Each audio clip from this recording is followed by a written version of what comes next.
Bonjour à tous, j'espère que vous allez excellemment bien. Aujourd'hui on se retrouve pour parler cyclisme, pour faire la présentation de la 7e étape du Tour de France, Mur de Bretagne, grand passage par la Bretagne du côté de cette 7e étape de cette édition 2025. Allez, n'hésitez pas à vous abonner à la chaîne, à réagir dans les commentaires, à mettre un pouce bleu, à partager la vidéo sur les réseaux sociaux, notamment auprès de vos proches. Je pensais que ça peut les intéresser. Dans les commentaires, n'hésitez pas à me dire qui est votre favori pour cette étape, qui sont vos favoris, votre grosse cote. Si vous avez les moyens et que vous voulez soutenir mon travail, vous pouvez faire un super thanks, ça se passe dans les commentaires. Je remercie les gens qui le font. Je remercie également les gens qui cliquent rapidement sur les notifications, sur les miniatures, juste après la mise en ligne des vidéos, parce que ça permet également de les mettre en avant sur YouTube. On commence tout de suite avec cette 7e étape, Mur de Bretagne. Autant vous dire désormais un classique avec Christian Prudhomme aussi. Ces dernières années, sous la direction de Christian Prudhomme, on est quand même passé plusieurs fois du côté de Mur de Bretagne. Alors, moi, je vais pas vous mentir, c'est un peu comme le Mont Ventoux, j'ai rarement pris beaucoup de plaisir. Je me suis souvent fait chier, pour tout vous dire, du côté de Mur de Bretagne, parce que, en gros, il n'y a pas grand-chose à côté en termes de difficulté, donc tout se joue à Mur de Bretagne. Là, je comprends même pas l'idée de faire un double passage, parce que déjà, l'année où Van Der Poel s'impose au sommet de Mur de Bretagne, on fait un double passage et je crois me rappeler que ça n'avait pas été une réussite. On l'a déjà fait le double passage à Mur de Bretagne avec le même circuit. Je trouve pas que ça avait permis de déclencher la course lors du premier passage, parce qu'en gros Mur de Bretagne c'est 2 km mais c'est très court. Et c'est dur de faire des écarts, tout simplement, du côté de cette difficulté. Donc j'ai du mal à comprendre l'idée autour de cette montée. Et c'est vrai que c'est hyper... je me rappelle encore une fois de cette interview de Christian Prudhomme. C'est vrai qu'avec Mur de Bretagne, il casse vraiment les codes, Christian Prudhomme. Il est disruptif, comme on pourrait dire, Christian Prudhomme. Moi, j'aurais plutôt préféré avoir des ribinous du côté de cette journée, avec ce passage en Bretagne pour célébrer les 40 ans de Bernard Hinault, qui prône quand même les ribinous déjà quand il était à la direction d'ASO, encore aujourd'hui, et je pense que ça nous aurait mis un petit peu plus de spectacle, en passant que ça sera aussi une étape hommage à Bernard Hinault, parce qu'on passera notamment du côté d'Iffignac, sa ville, et puis on va voir très clairement il n'y aura pas beaucoup de spectacle du côté de cette étape, ça sera une course de côte. Bon voilà, au lieu que ça soit un sprint classique, ça sera une course de côte.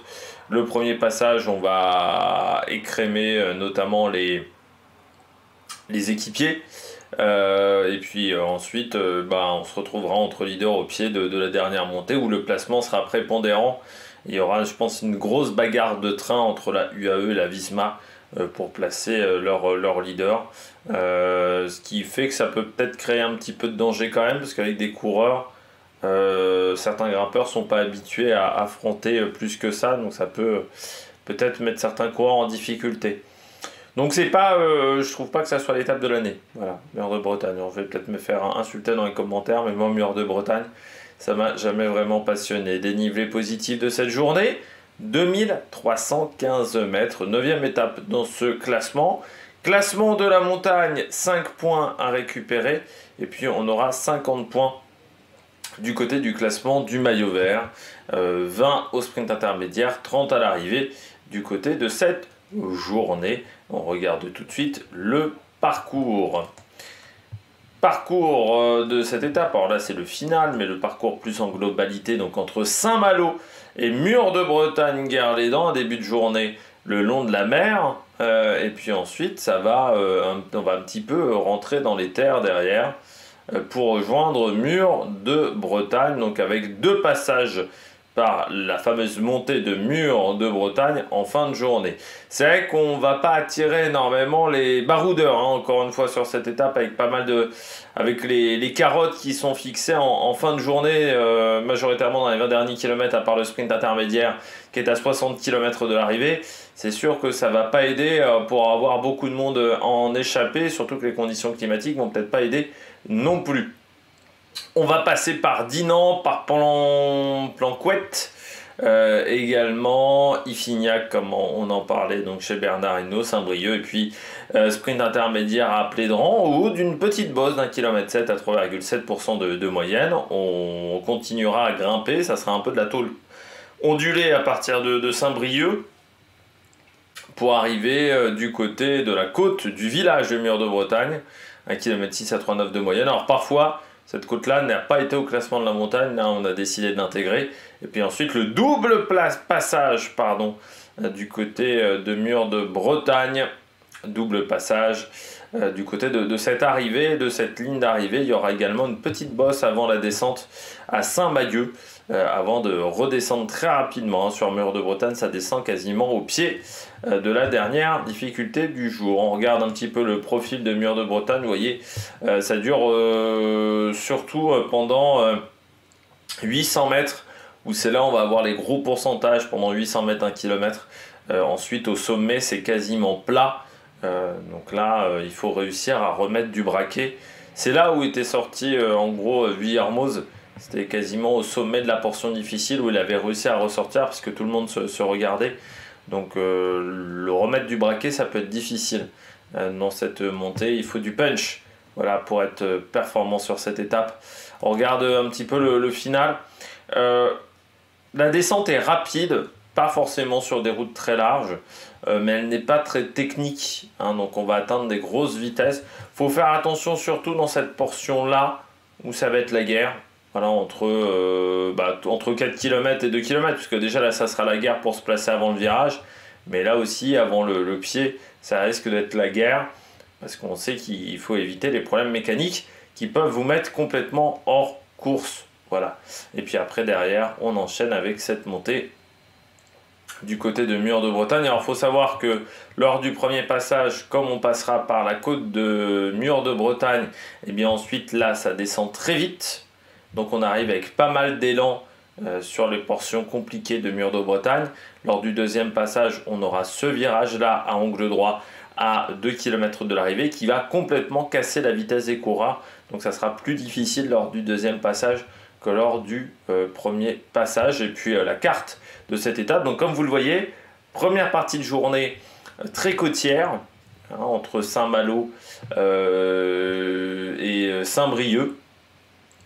Et puis après Saint-Brieuc, on rentre beaucoup plus dans les terres pour la fin d'étape. Donc voilà, on pourrait dire que ça se décompose en deux parties du côté de cette journée en Bretagne. Le tourisme dans la région, et on commence à Saint-Malo. Saint-Malo, bien connu notamment pour ses remparts hein, du côté de la ville. Des remparts qui datent du 15e siècle, époque médiévale. Alors c'est des remparts qui ont été construits dans un premier temps en 1155. Ils ont été restaurés donc au 15e siècle. Parce qu'en 1661, la ville a connu un terrible incendie ensuite, donc il a fallu les refaire. Et puis au XVIIIe siècle, la forme de ces remparts, c'est la forme que l'on connaît actuellement, avec un travaux d'agrandissement mené par Siméon Garangeau, voilà, qui était un des disciples de Vauban. Donc voilà, c'est des remparts qui ont évolué au fur et à mesure du temps, hein, de 1155 on va dire au XVIIIe siècle pour être modifiés. Voilà, ils comprennent 8 portes avec des murailles qui peuvent atteindre 16 mètres par endroit, qui s'étendent sur 1754 mètres. Voilà. Vous pouvez voir hein, ces remparts, visiter ces remparts. Ça dure à peu près 1 heure pour faire le tour complet, selon le site du Tour de France. On poursuit du côté de Saint-Malo avec le Fort National. Le Fort National qui est au milieu, enfin pas très loin de la plage, quasiment. Ce Fort National qui date de 1689, un fort Vauban. Alors l'île du Fort National à marée basse, c'est une presqu'île, à marée haute, c'est une île, et il a été construit par Siméon Garangeau sur les plans de Vauban, sur les ordres de Louis XIV. Donc il a été fait en même temps que, la réfection, on va dire, des remparts de Saint-Malo. Donc ça fait partie des fortifications du bord de mer. Et il n'a jamais été pris dans son histoire, sauf pendant la Seconde Guerre mondiale, où il va devenir une prison allemande. Voilà, dans ce fort national. Et puis, on a également du côté de Saint-Malo, eh bien, la tour Solidor. Là également, cette tour Solidor qui date de 1369 à environ 1382 pour la construction. C'est un donjon fortifié composé de 3 tours. Il fut construit par le duc Jean IV de Bretagne afin d'avoir un contrôle sur la Rance. À une époque où la ville de Saint-Malo ne voulait pas de son autorité. Alors elle a été bâtie sur un site déjà fortifié, hein, et l'évolution technologique va le rendre inutile. Donc ça va être une prison sous la Révolution, puis un entrepôt sous l'Empire. Voilà. Et désormais, elle a ensuite hébergé également un musée qui a été transféré depuis. Qui va être transféré pour 2028. Voilà cette tour Solidor. Et puis vous avez également la cathédrale c'est pas la cathédrale, pardon, que je voulais vous parler, c'est le château, pardon, le château de Saint-Malo. Là aussi, construction entre le 15e et le 18e siècle.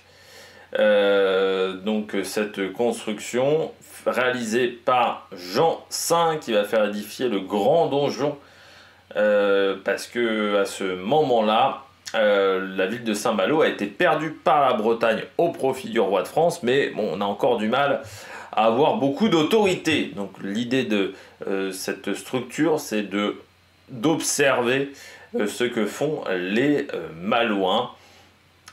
Et puis on va agrandir le château en 1475 avec la tour générale qui est un peu moins haute que le grand donjon. Et puis on va faire construire également une autre tour, la tour Quicangrogne, parce qu'elle aurait été faite contre la volonté des Malouins. Alors bien entendu, le château a été endommagé par la libération de Saint-Malo en 1944, mais il a été complètement restauré par la suite. Et donc vous trouvez la mairie de Saint-Malo, également le musée d'histoire de la ville et du pays malouin, voilà, à l'intérieur de ce château, donc, qui sert aussi d'hôtel de ville. Donc c'est assez surprenant, assez cocasse, comme on pourrait dire. On poursuit du côté de cette étape et du tourisme, du côté de Châteauneuf d'Ille-et-Vilaine, avec son château du XVIIIe siècle.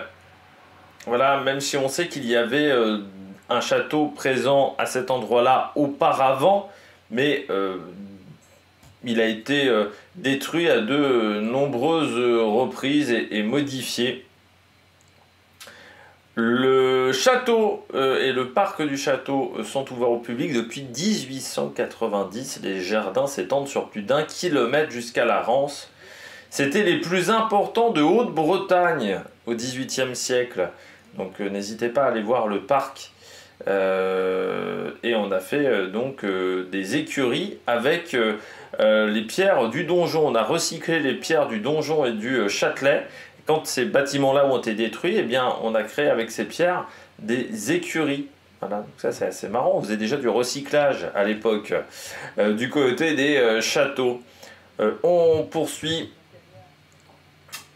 du côté de ce Tour de France avec la ville. Bien entendu, on parle de Bernard Hinault, très intéressante photo avec Eddy Merckx et Miguel Indurain, les quintuples vainqueurs du Tour de France, sauf Jacques Anquetil, qui était déjà mort à l'époque.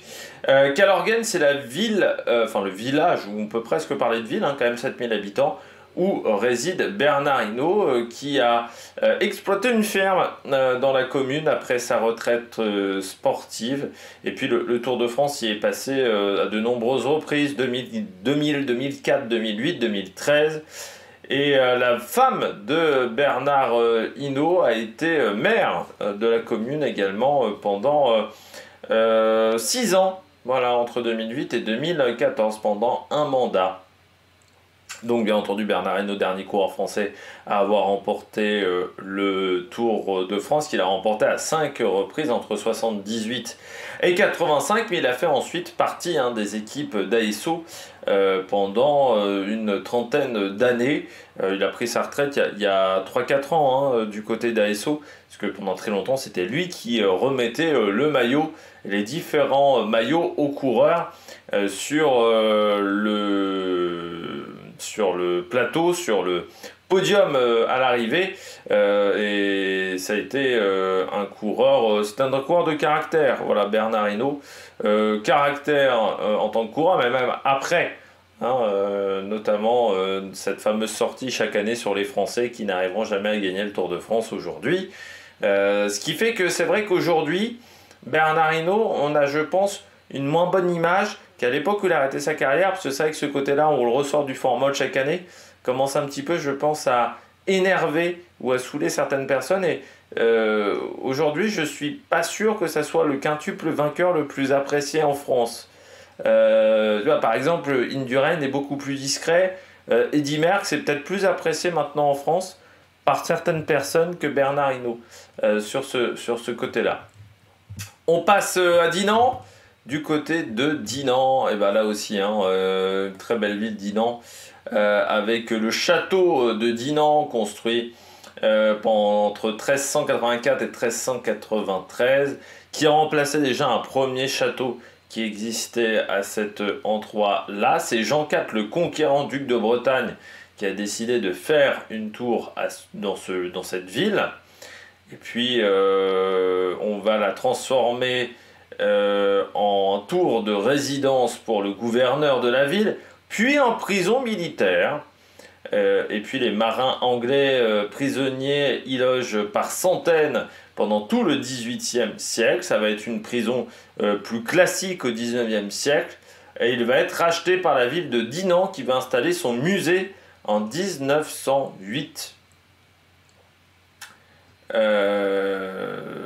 Alors désormais, les collections du musée sont dans des réserves municipales et on a fait un programme de restauration et de mise en valeur du monument du château avec des recherches historiques pour essayer d'améliorer la manière dont on visitait le château du côté de Dinan et pas seulement en faire un musée. Voilà la ville de Dinan, une ville très jolie, voilà, de Bretagne. Si vous voulez visiter, à côté de Dinan, il y a également le site archéologique de Corseul, qui est un site archéologique. Alors, on pense qu'il y a eu une occupation dès la fin de l'époque néolithique, et puis ensuite du côté de l'âge de bronze. Et c'est là où, à partir de l'âge de fer, que la ville de Corseul va voir un net développement. Ça va être la capitale de la tribu gauloise des Coriosolites. Voilà. Et au début de l'ère chrétienne, eh bien, le site va connaître un déclin significatif. Et donc on fait régulièrement des fouilles depuis les années 80, voilà, pour découvrir un petit peu ce qui se passait à cette époque-là du côté de la Bretagne, voilà, donc du côté de ce site archéologique. La tour de la Bouillie, c'est un petit village, pas très grand, 1450 habitants. La tour de la ville qui a été édifiée en 1864 par Victor Vizedeloup, qui était le comte de Villetéard. Autrefois haute d'une trentaine de mètres, elle ne fait aujourd'hui que 26 après la destruction du kiosque qui l'a surmonté durant la Seconde Guerre mondiale. Alors, plusieurs versions divergent pour savoir pourquoi on a installé une tour au milieu d'un champ, parce que c'est presque ça. Certains disent que c'était de la haute folie, ou certains pensent que ça permettait de faire des observations astronomiques. Et elle va être utilisée par les Allemands pendant la guerre pour relais radio. Il faut savoir que les Allemands étaient un peu en avance au niveau de la manière de transmettre la radio et les ondes radio. notamment parce que Goebbels avait fait pas mal de recherches là-dessus dans les années 1930, dans un premier temps pour la communication envers les Allemands, pour propager les idées nazies, et puis notamment pour les Jeux de 36. Puis après, on va continuer à l'utiliser, mais dans un registre de guerre, là, beaucoup plus. La maison du bourreau, ça c'est à Lamballe-Arnor, la maison du bourreau, qui date là du 15e ou du 16e siècle, hein, on ne sait pas vraiment totalement. Alors c'est un bâtiment qui a servi, donc c'est une magnifique demeure en colombage. Alors normalement, vous pourrez dire la maison du bourreau, donc c'était la personne qui tuait les gens en prison, hein. C'était le principe du bourreau au niveau des décapitations.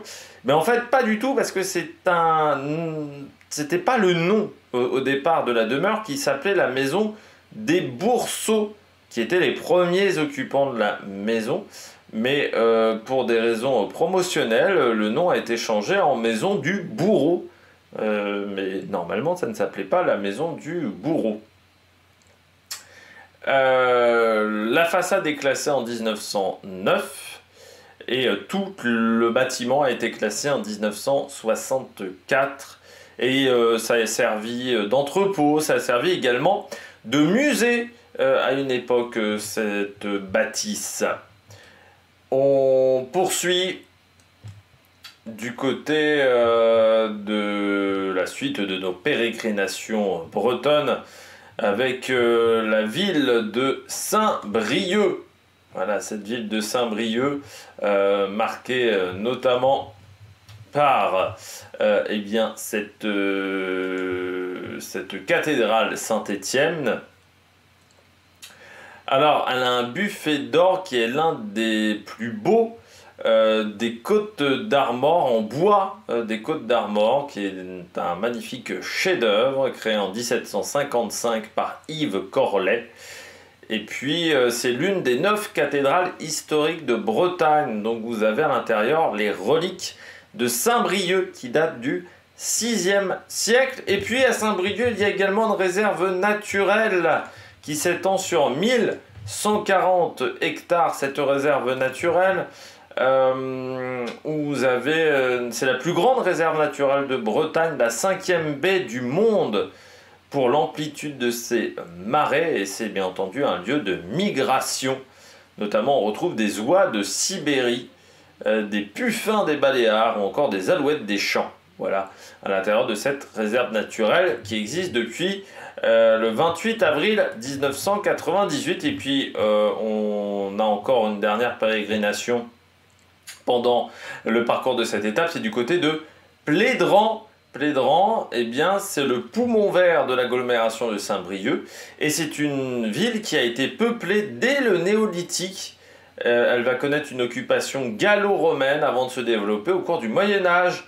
Alors c'est devenu un haut lieu touristique des Côtes d'Armor avec ses paysages et son patrimoine historique. Plédran est également la ville natale de Maurice le Guyou, qui a été l'un des lieutenants de Bernard Hinault, et c'est lui qui aurait donné le surnom à Bernard Hinault du blaireau. Voilà, c'est ce coureur-là. Du côté de Mur de Bretagne, la ville d'arrivée, eh bien Mur de Bretagne, Guerre-les-Dents, ça veut dire qu'on n'est pas très loin du lac de Guerre-les-Dents, qui est situé au pied de Mur de Bretagne. C'est le plus grand lac de Bretagne qui s'étend sur 13 km entièrement artificiel. Il a vu le jour au début du XXe siècle avec la construction d'un barrage hydroélectrique à Mur de Bretagne. L'usine électrique est alors la première en France à produire de l'électricité. Elle est toujours exploitée aujourd'hui. En 2015, on a effectué un examen technique et des travaux de rénovation. Et le Tour de France...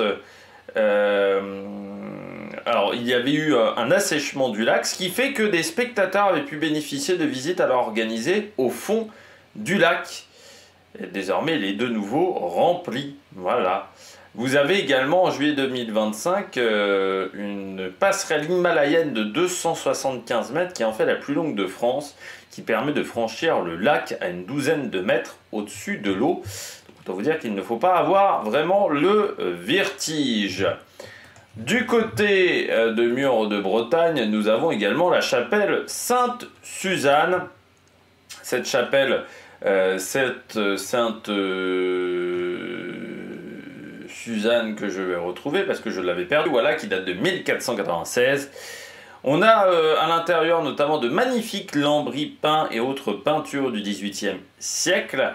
Vous avez des œuvres notamment de Jean-Baptiste Corot, père de l'impressionnisme, et qui a notamment un tableau exposé au Louvre.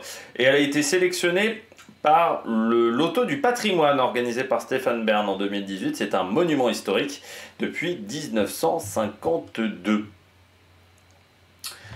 On poursuit avec les spécialités locales et on commence du côté des spécialités locales de la gastronomie avec le beurre bordier. Le beurre bordier qui est de la région Bretagne. Et c'est un beurre vraiment des grands chefs. Voilà, c'est un beurre extrêmement de qualité. Vous avez notamment des beurres parfumés du côté du beurre bordier. C'est du lait qui est collecté entre la Bretagne et la Normandie à 100 km autour de leur atelier. Et la crème issue du lait entier est ensuite maturée puis barattée pour en faire un beurre de qualité. Voilà, donc c'est vraiment un beurre assez exceptionnel. Vous avez notamment du beurre à la framboise, aux algues, à la truffe notamment. Donc c'est un beurre, même du beurre salé. Voilà, je regarde un petit peu au yuzu, à la vanille aussi. Donc il y a vraiment des goûts assez surprenants. Voilà, du côté du beurre bordier. On passe à une spécialité très connue de Bretagne, le kouign-amann.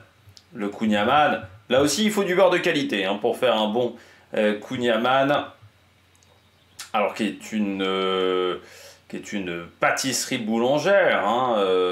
C'est 40% de pâte à pain qui va être recouvert de 30% de beurre demi-sel parce qu'on est en Bretagne, et on rajoute 30% de sucre. Ensuite on va le replier, on va faire un feuilletage et on va scarifier un losange sur la face supérieure. C'est un plat qui n'est pas forcément facile à faire, donc ce qui fait que on a souvent mangé des kouign-amann de boulanger parce que voilà, le temps de faire le feuilletage et tout ce bordel, c'est pas forcément le plus simple. Et bien entendu, le beurre et le sucre vont suinter, vu la quantité, à travers le feuilletage et va caraméliser. Donc il y a à la fois du croustillant et du fondant du côté de ce kouign-amann qui aurait été inventé par Yves-René Scordia du côté de Douarnenez. On poursuit avec le craquelin de Bretagne, le craquelin de Saint-Malo. Si je ne me trompe pas, au niveau des spécialités locales, voilà le craquelin de Saint-Malo que vous avez ici à l'image. Alors il y a beaucoup de craquelins en Bretagne. C'est un biscuit qui a une particularité au niveau de sa pâte, qui va être pochée dans l'eau chaude avant d'être cuite au four. Et ce qui fait que c'est un disque au bord relevé au niveau de sa forme.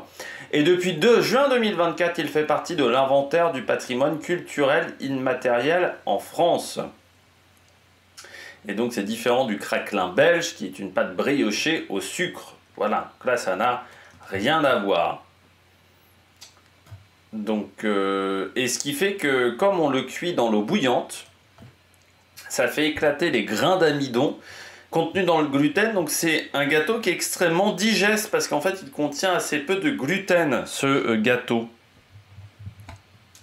Alors il y a des variantes aussi en Vendée, en Mayenne, également du côté de Lyon, du côté de ce type de gâteau de craquelin breton. On poursuit avec les moules. Parce qu'on a les moules du côté de la commune de Illon et ça correspond à 10% de la production française de moules qui sont faites dans cette région et dans ce petit territoire. Et vous avez même des visites hein, avec 200 000 pieux qui sont donc dans la baie de Saint-Brieuc. Et c'est le plus grand parc de France, le parc à moules de France. Et on peut récolter entre 20 et 30 kilos de moules par pieu. Voilà, donc avec 200 000 pieux, eh bien, vous pouvez faire énormément de tonnes de moules. Voilà, donc ça correspond à 10% de la production française de moules. Et puis vous avez également, c'est aussi une région de coquille Saint-Jacques, également. La coquille Saint-Jacques, donc qui est très produite dans la région, la coquille Saint-Jacques, que l'on peut faire poêler. Bien entendu, c'est peut-être l'un des crustacés les plus appréciés, hein, parce que c'est vrai que les crustacés, bon, vous avez des gens, moi par exemple, je n'aime pas énormément, mais bon, voilà, les moules par exemple, je n'aime pas, mais les coquilles Saint-Jacques, c'est voilà, c'est des mollusques, pardon, plutôt que des crustacés, qui sont plutôt très appréciés, voilà, c'est un goût très sympathique.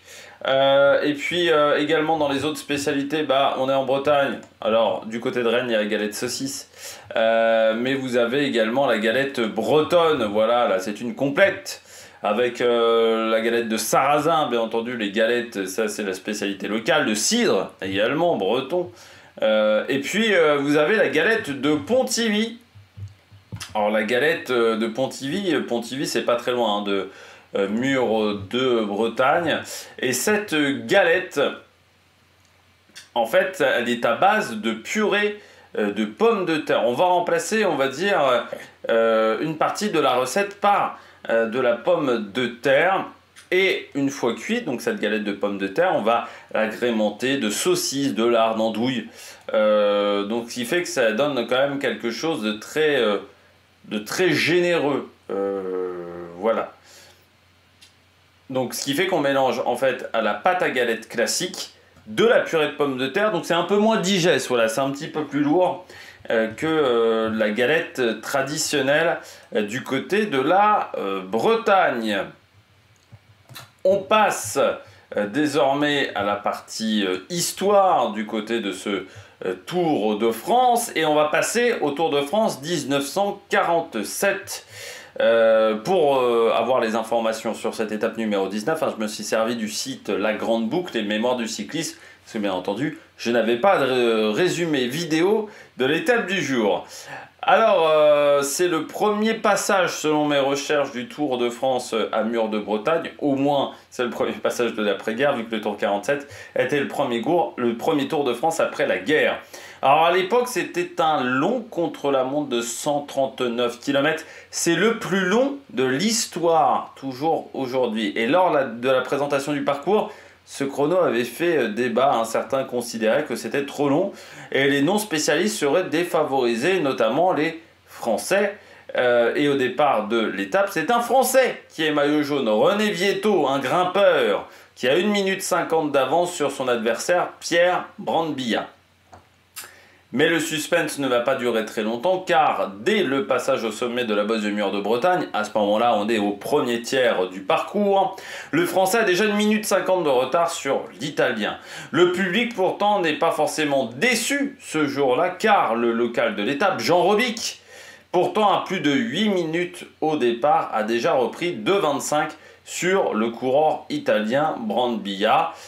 La situation par contre ne s'améliore pas pour René Vietto dans la descente qui va voir un de ses équipiers sur le bas-côté, la tête en sang, et qui va encore ralentir le rythme. À l'arrivée, il finit à 14 minutes 50 du vainqueur belge de l'étape, Raymond Impanis.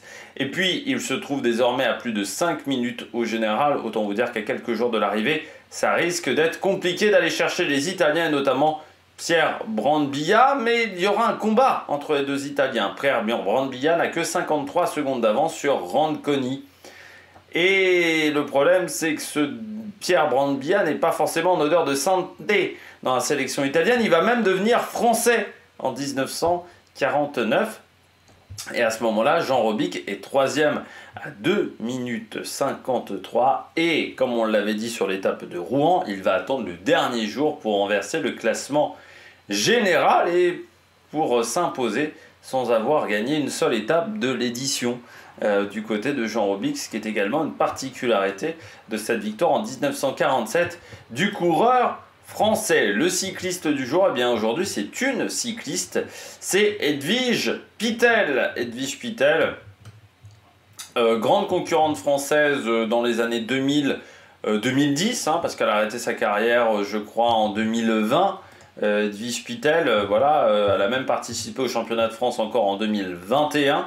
Alors, elle vient au départ de l'athlétisme, Edwige Pitel, notamment, elle a fait du 1500 mètres dans sa carrière. Elle a même pris la 2e place du championnat du monde universitaire de cross-country en 94, et elle a même un titre de championne de France indoor, alors en 2e division sur 3000 mètres. Et puis, elle va décider à partir de 98 de faire du duathlon, c'est-à-dire à la fois de l'athlétisme et du cyclisme. Et tout de suite, ça va extrêmement bien se passer avec une médaille d'argent au championnat du monde en 98. Et elle va devenir championne du monde en longue distance de duathlon en 2000.